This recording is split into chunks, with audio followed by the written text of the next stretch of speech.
Olá, pessoal. Nesse vídeo eu vou falar sobre a simbologia do arcano maior, número 7, o carro. Em alguns tarôs, ele possui outro nome. Por exemplo, no tarô egípcio é chamado de o triunfo. No tarô do Osho é chamado de a percepção. Uma breve explicação sobre esse mapa que a gente encontra no livro Jung e o Tarô, uma jornada arquetípica. Esse mapa é dividido, os arcanos maiores, em três fileiras. Essas três fileiras é como se cada uma representasse um nível de consciência do herói nessa sua jornada para a individuação. A primeira fileira ela é chamada de o Reino dos Deuses.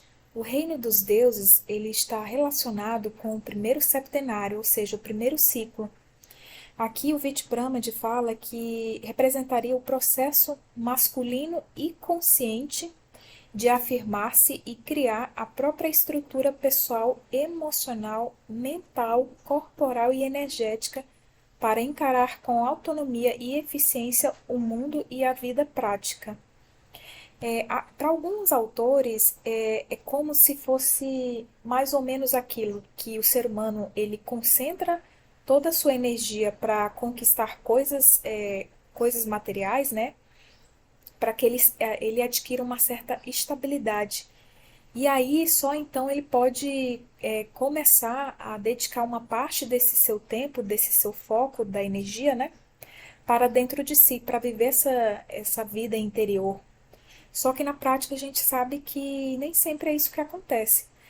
Agora tem um fator que a gente não pode negar, que aos 30 e poucos anos é a fase que mais existe transições de carreira, que existe algumas separações, né, divórcios, nessa faixa de 30 e poucos anos, porque é um ciclo que não deixa de ser uma transição na vida dessa pessoa, ou seja, ela já experimentou muita coisa na vida e agora ela sente uma certa inquietação de que existe algo a mais.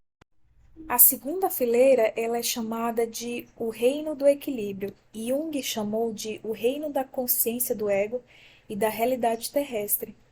Aqui o ser humano ele volta essa atenção para dentro de si, ou seja, concentra uma parte dessa energia agora para dentro de si, para se autoconhecer, para começar a ter contato, né, com o seu eu interior, com sua essência divina. A terceira fileira é chamada de o reino da iluminação e da autorrealização. Para Jung, é como se o ego, ou seja, o ser humano agora, ele começa a ter uma ampliação da sua consciência, agora abrangindo o self. O Vitpramad, ele fala que essa terceira fileira é o superconsciente, o transpessoal e o transcendente. A meu ponto de vista, é como se aqui o herói ele tivesse que transcender essa visão apenas de que o ego ele é o único motivo para as decisões dele, para as motivações, ou seja, ele tem agora uma visão mais ampla, onde ele passa a ver a coletividade com outros olhos, com olhos assim de que ele deve prestar um serviço para a coletividade, a fim de que essa coletividade também tenha acesso ao que ele começou a descobrir sobre o caminho da individuação. É interessante a gente analisar esse arcano na forma vertical, exatamente tentando unir esses três níveis de consciência. Por exemplo, o carro ele estaria exatamente no reino dos deuses, ou seja, aqui provavelmente o herói ele está tomando uma decisão, inclui o mundo material, em que provavelmente essa decisão tem a ver com alguma estrutura que ele está tentando criar no mundo da matéria, exatamente para talvez manter uma certa estabilidade, mas essa decisão, como veremos na interpretação do arcano, ela tem algo inconsciente nela. Pode ser que o herói aqui ele esteja tomando essa decisão exatamente caminhando para que haja um casamento real dentro dele, ou seja, para que haja essa união da matéria com o espírito, né? Esse contato do ego com o seu self, o que é representado pela carta à temperança, porque a gente vê os dois jarros, né, se entremisturando. Então, pode ser que seja isso. E na terceira, que é o reino da iluminação e da autorrealização, consequentemente, haverá aqui um ciclo, né? Ele cumpriu um ciclo na sua jornada e provavelmente estaria iniciando outro ciclo. Outra forma de interpretarmos ele seria pegar as duas cartas, a que vem antes e a que vem depois, na linha horizontal. Então, o que viria antes é exatamente a carta dos enamorados. Aqui dá a entender que o herói ele resolveu o conflito interno que ele tinha e aí ele partiu para a ação no carro. Só que essa ação depois vai gerar um certo equilíbrio, ou seja, ele vai ter que manter essa decisão, ou senão ele vai ter que transformar essa decisão. A questão é que a justiça ela representa a forma como essa ação vai se manifestar no mundo e o que essa ação vai trazer de retorno para ele. E ele precisa manter esse certo equilíbrio dessa ação no mundo. Agora vamos destrinchar cada figura que compõe o arcano maior, o carro. Esse baldaquino, segundo a Sally Nichols, que é essa casinha que é sustentado pelas essas quatro colunas, ela fala que existe alguma semelhança ou uma ligação com aquele carro em que, nos tempos atuais, o Papa ele é carregado naquelas procissões religiosas. E, de fato, ela falou que existe uma ligação desse arcano com o arcano hierofante, que é o arcano número 5. Porque ambos representam um quadrado. Se vocês puderem notar, existe realmente um quadrado e o rei, ele está bem no centro desse quadrado. No arcano, o Papa ou Hierofante também o Papa ali, ele se encontra num centro entre os dois prelados, né? Ou seja, os dois padres ali, aspirantes a padres. Então, o que significa isso? Pode significar o quinto elemento, ou seja, tanto o Papa como o rei, eles estão acima da sociedade, vamos dizer assim, acima da humanidade comum. O que significa aqui que esse rei ele tem um contato com a divindade, né? Assim como o Papa. Ou seja, trazendo para a simbologia da jornada do herói, é como se o herói aqui ele tivesse um contato com a sua essência divina e mesmo que em algumas situações inconscientes, essa ligação faz com que o carro ele ande, ele vá para frente. Pessoal, só para deixar claro, o quinto elemento, ele não é um elemento em si igual fogo, ar, água e terra, os quatro elementos que conhecemos. Na verdade, o quinto elemento, ou quinta essência, como os alquimistas chamavam, é na verdade uma experiência, um processo, por assim dizer, né? Ou seja, o herói, o ser humano, ele descobre as potencialidades máximas desses quatro elementos, que é o fogo, ar, água e terra. E aí ele une esses quatro elementos e tem ali um certo domínio, né? Um certo controle, um certo equilíbrio entre esses quatro elementos. E a simbologia, o símbolo que era usado pelos alquimistas é essa estrela aí de 6 pontas, onde contém todos os quatro elementos. Mas além de conter todos os quatro elementos, se vocês repararem bem, é um triângulo voltado para cima e um para baixo. Tem simbologias que explica esse triângulo voltado para cima como se fosse o espírito, a união do espírito com a matéria, que é o triângulo voltado para baixo.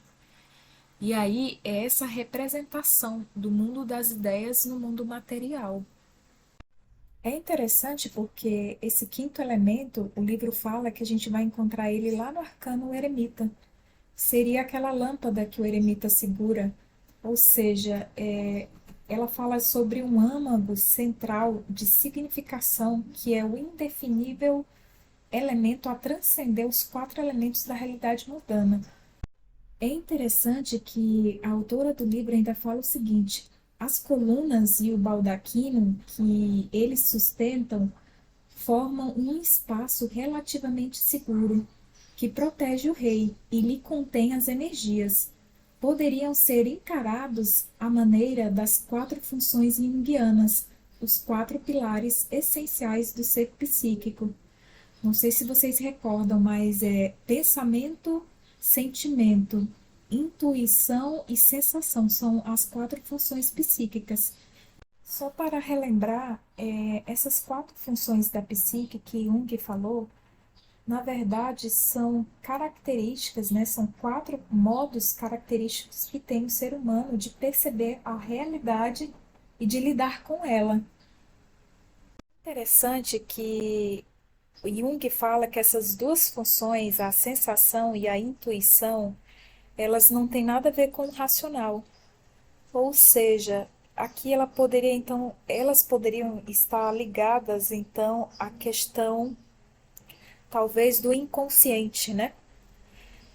E o pensamento e sentimento seriam funções racionais. Ele chama de funções racionais. Então teria a ver com o consciente. Então as colunas elas repetem as cores do cavalo, dos cavalos, na verdade, porque duas colunas são vermelhas e duas colunas são azuis. Então, segundo Jung, representa os vários aspectos da psique que agora estão começando a trabalhar juntos para um propósito comum. A coroa de ouro representa essa ligação com a iluminação, ou seja, com a energia do sol. Aqui o herói ele age como auriga, uma força diretiva localizada no centro íntimo do veículo psíquico.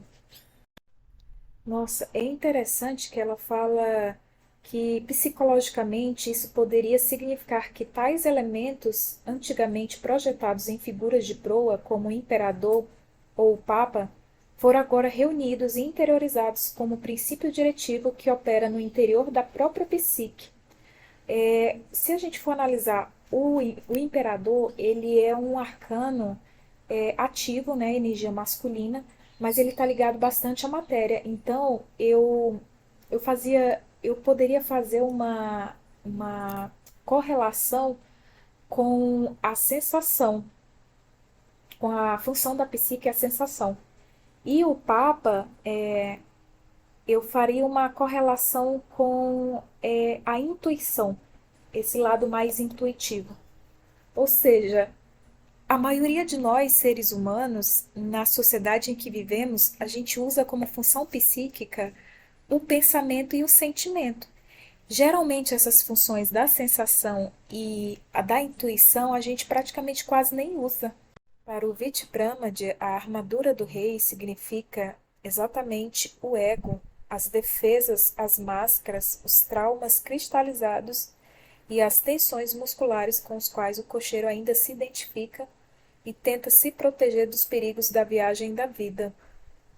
No livro A Formação em Tarot Terapêutico, os significados gerais desse arcano é que ele representa a primeira iniciação do louco. É o princípio do desapego que o leva a fechar um ciclo simbolizado pelo número 7 e a abrir um novo ciclo.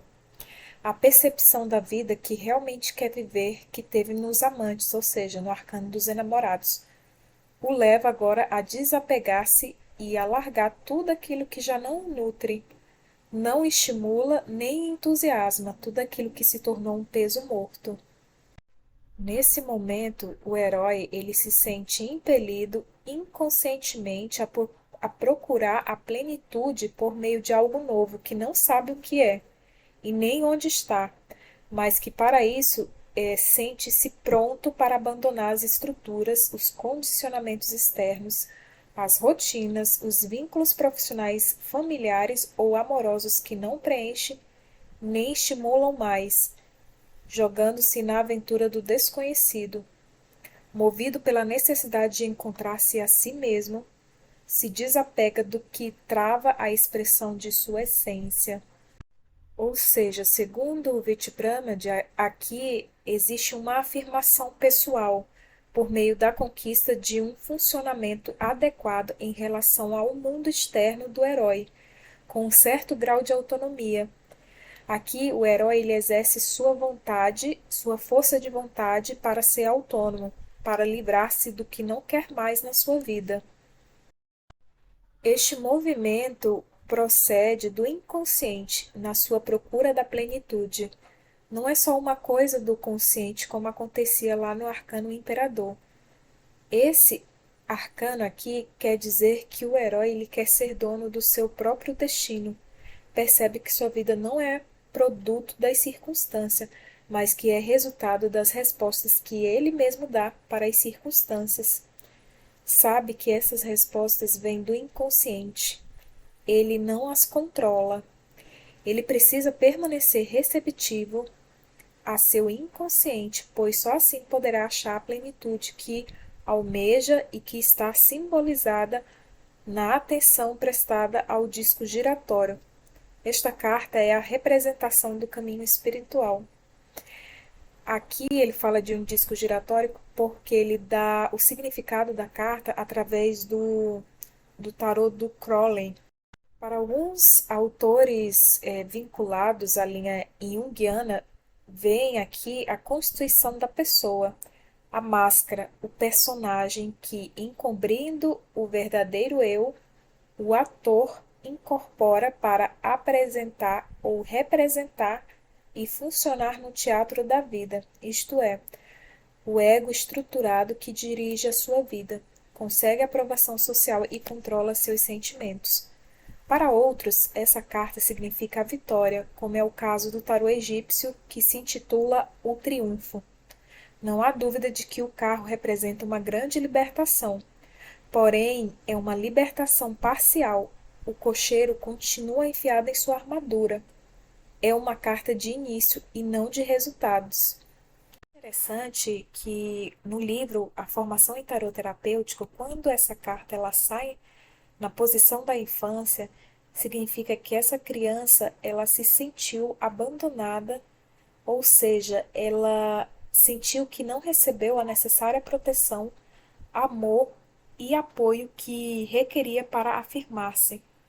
Então, para não sofrer com a rejeição, como as crianças da rua, essa criança ela decidiu-se por não mostrar suas necessidades de amor e apoio, mantendo-se exageradamente independente e autossuficiente. Aqui a criança ela aprendeu a desenvolver uma máscara de invulnerabilidade.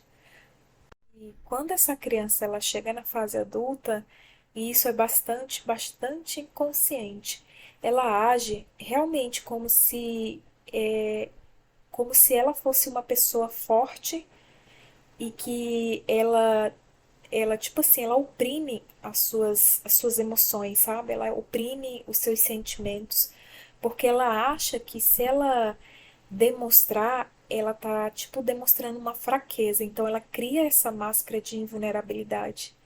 E aí esse ser humano, ele sofre muito porque ele impede que uma parte do seu ser se integre, né, ao seu ego. Ou seja, ele oprime uma parte sua e essa parte que ele oprime, ela atua nos seus bastidores, nos bastidores da vida desse ser humano. E os efeitos dessa opressão sentimental, emocional, é justamente uma carência muito grande. Não é à toa que esse arcano, a sua atribuição astrológica é justamente o signo de Câncer. E o signo de Câncer tem a ver muito com essa questão da nutrição, né? Desse lado da energia Yin, que é a energia feminina, né? A energia que representa o lado materno da energia feminina. E segundo o Vitprama, ele fala que os cancerianos, né, são muito imaginativos e temperamentais. Mas tem um detalhe, esse signo de água é o mais sensível do zodíaco. Ou seja, dos três signos de água, esse é o mais sensível. Ele está governado pela lua, né? Daí a grande a sensibilidade que as pessoas sentem. As emoções são intensas, né? Devido a essa questão da lua, né? As pessoas que têm, principalmente as pessoas que têm lua em câncer, elas sentem mais essa questão vamos dizer assim, do ciclo lunar, né? Então ele fala que as pessoas desse signo são apegadas às suas origens e ao lar materno, à sua mãe e ao passado. Assim, uma boa dica para quem tem forte no mapa esse signo de câncer ou passou por essa situação na infância, seria a pessoa ela voltar, né, para dentro de si e começar a nutrir-se. Ou seja, começar a se ouvir, né? Ouvir essa criança interior e agora conduzir essa criança interior. Retornando para a simbologia do arcano, eu não podia deixar de comentar sobre a figura do arcano, o carro no tarô do Waite, em que os cavalos, na verdade, são duas esfinges e as duas esfinges, elas possuem as cores misturadas, né? Uma possui a cor da outra. Isso me lembra muito aquela figura do Yin e Yang, em que as energias elas estão contidas uma dentro da outra. Mesmo que haja essa separação, essa diferenciação entre as energias, mas uma contém a outra energia dentro de si. Ou seja, trazendo para um exemplo prático em que o herói ele compreendeu, ou seja, existe essa ligação realmente com o seu eu divino, ele já não projeta esses impulsos que ele sente. Por exemplo, ele tem um objetivo claro aqui, é como se ele tivesse um contato eficiente com a sua essência, né, com o seu eu divino. E aí o carro ele tem essa questão de ir para frente, né? O que dá a entender é que o herói aqui ele conseguiu, vamos por assim dizer, diferenciar os opostos dentro dele. E essa diferenciação também está ajudando ele na sua jornada, né, arquetípica. No livro Jung e o Tarô, uma jornada arquetípica, os cavalos no tarô de Marsella representa, ou seja, simboliza os polos positivo e negativo da energia animal que existe em toda a natureza, sendo o aspecto físico pintado de vermelho e o aspecto espiritual pintado de azul. Na carta número 6, os enamorados, duas mulheres adversárias confrontam a consciência humana e mantêm-na transfixada, impedindo o progresso do ego até que se resolvam os seus elementos conflitantes. O resultado aparentemente é favorável, pois aqui, no arcano o carro, os fatores antagônicos são retratados agora pelos dois cavalos que puxam o carro. Conquanto não formam uma parelha perfeita, pelo menos estão avançando. Ou seja, tanto as mulheres na carta anterior como os cavalos são aspectos psíquicos, né? São energias que fazem com que o herói ele se movimente. Esse arcano maior ele pode também representar todo tipo de viagem, ou seja, aquelas viagens normais, tradicionais, em que mudamos, né, em que saímos de uma cidade, vamos para outra, de um país para outro, mas também aquelas viagens imaginativas ou viagens para o nosso inconsciente. Sobre as viagens para o inconsciente, o livro fala o seguinte, que algumas pessoas, elas querendo ter contato com o seu inconsciente, fazem uso de drogas ilícitas e lícitas, como maconha e LSD, e outras ajudas mecânicas, que são bastante perigosas, ilegais e algumas são tão danosas à saúde mental ou física. Os viajantes imaginativos dispensam tais ajudas mecânicas, porque eles descobriram que é muito simples ter esse tipo de experiência. Conhecem um segredo com que todos nascemos, mas que alguns de nós perdemos, ou seja, a nossa imaginação. Como o carro ele simboliza um meio de transporte, na verdade ele simboliza aqui para nós o poder transportante da nossa psique. Ou seja, a nossa psique, ela não é um objeto ou uma coisa. Na verdade, ela é um processo. Sua essência é um movimento. Inclusive, isso me fez lembrar de uma palestra da Lúcia Galvão, em que ela fala que a nossa consciência é, na verdade, esse movimento, que uma hora está identificada só com a matéria e outra hora está identificada só com o espiritual. E ela sempre está entre esses dois mundos, como se estivesse buscando um certo equilíbrio.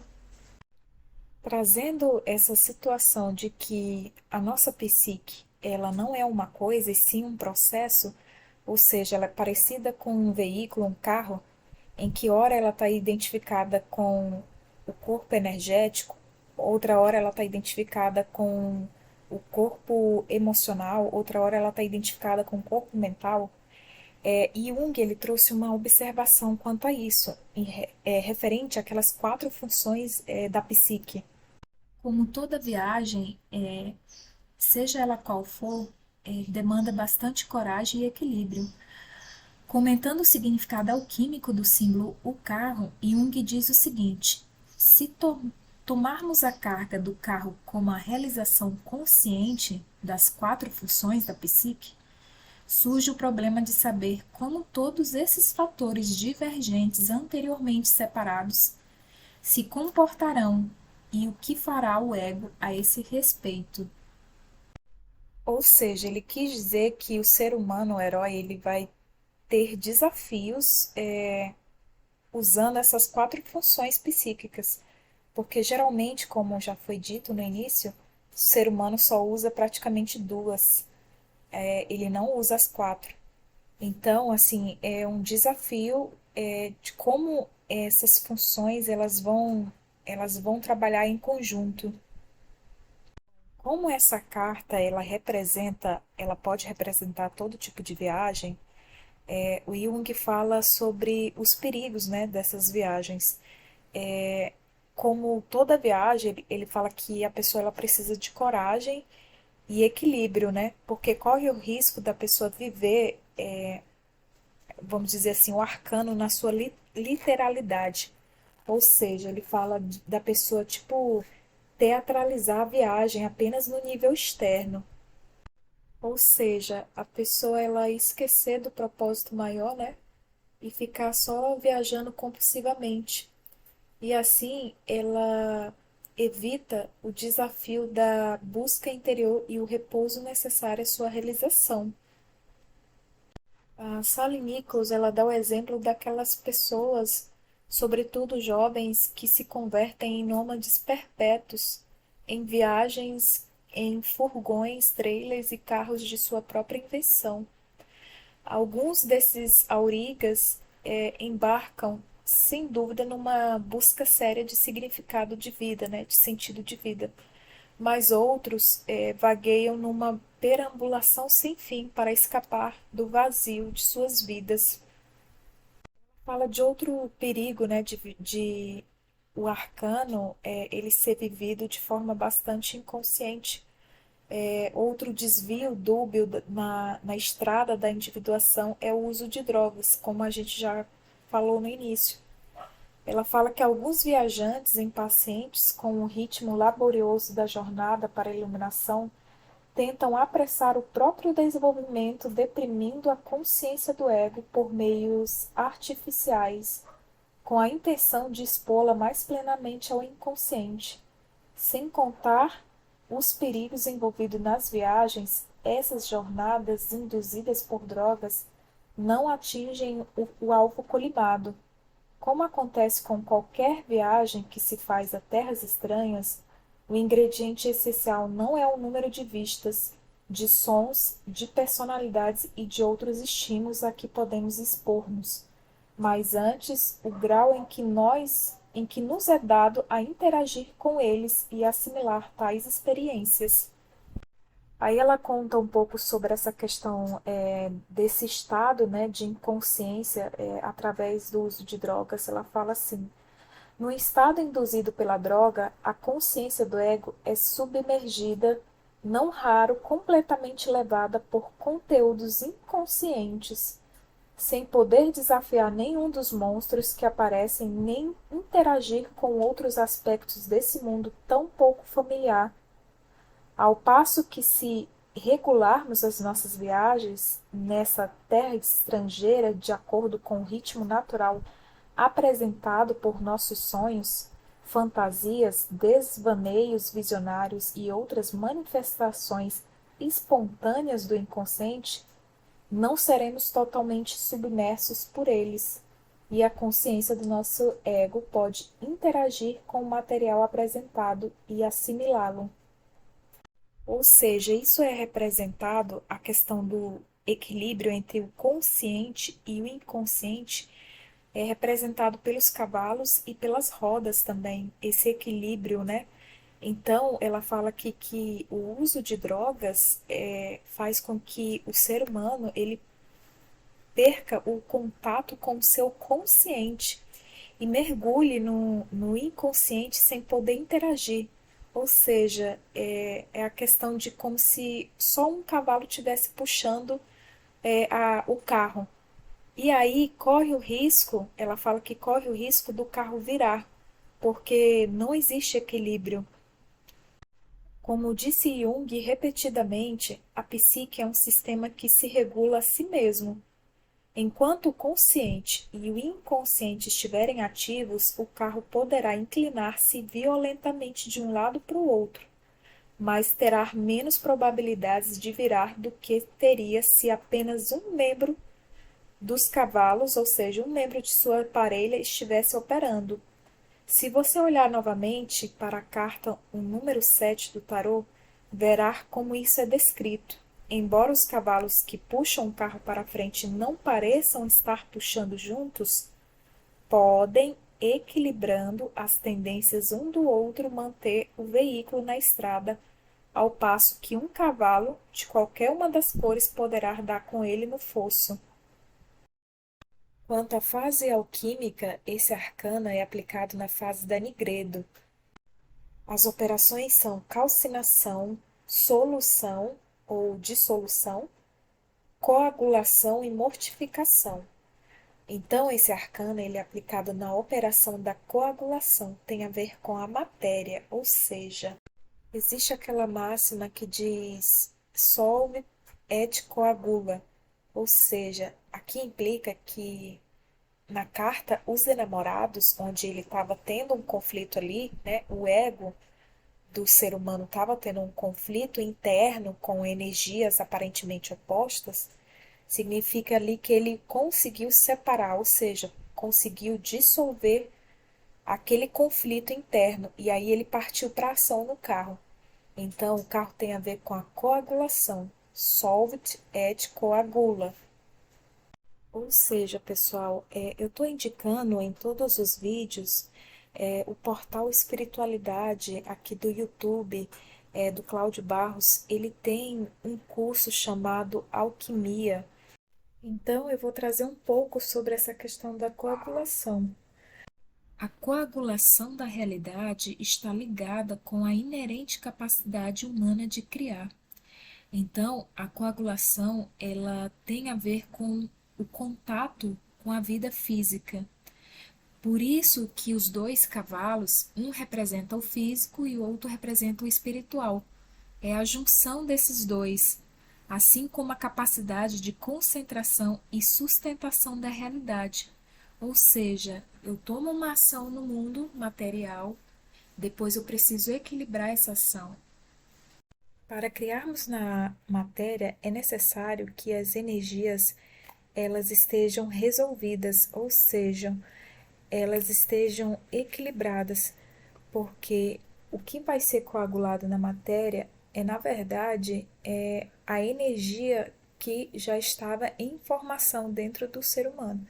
Então, se na carta dos enamorados o herói ele não conseguiu dissolver os seus conflitos internos, então o que ele vai criar na matéria é exatamente o conflito que ele está passando dentro.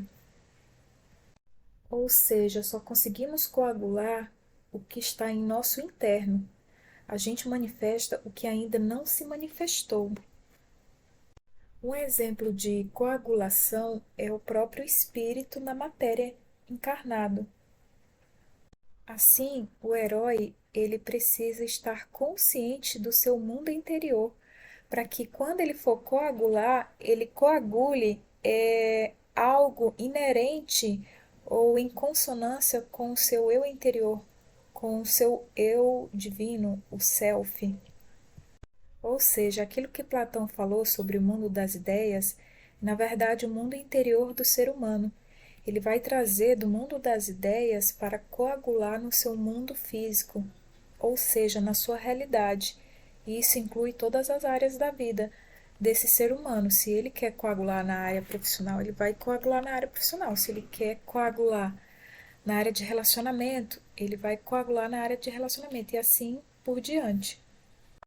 Por isso, a grande necessidade de que o ser humano ele busque o autoconhecimento, ele busque o contato com o seu eu, com o self, para que quando ele for coagular, ele coagule algo que ele esteja consciente.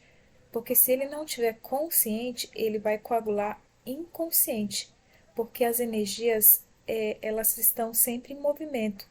É uma lei, né? Tudo está em movimento, nada está parado. Então, resumidamente, a coagulação tem a ver com a capacidade de imaginação, é o meu inconsciente, com a capacidade de direcionar essa imaginação para o mundo físico, o meu consciente, ou seja, a concentração de energia, foco, é a capacidade humana de criar. Bom, pessoal, é isso. Esse foi o vídeo falando da simbologia do arcano maior, o carro. Lembrando que esse arcano, ele é um arquétipo e ele pode ser aplicado em vários níveis de consciência. Ou seja, depende do contexto, ele cabe em várias interpretações. Eu trouxe apenas algumas. Bom, pessoal, esses aqui são os dois livros que eu falei desde o início, Jung e o Tarô, uma jornada arquetípica da Sally Nichols, e o livro Formação em Tarô Terapêutico, Arcanos Maiores do Vichpramad. Lembrando que o Vichpramad, ele possui o livro dos Arcanos Menores, o qual também eu indico muito. Bom, é isso. Se você não é inscrito no canal, se esse conteúdo fez alguma diferença para você, se inscreva, deixe seu joinha, ative o sininho para as próximas notificações e nos vemos nos próximos vídeos. Tchau, tchau!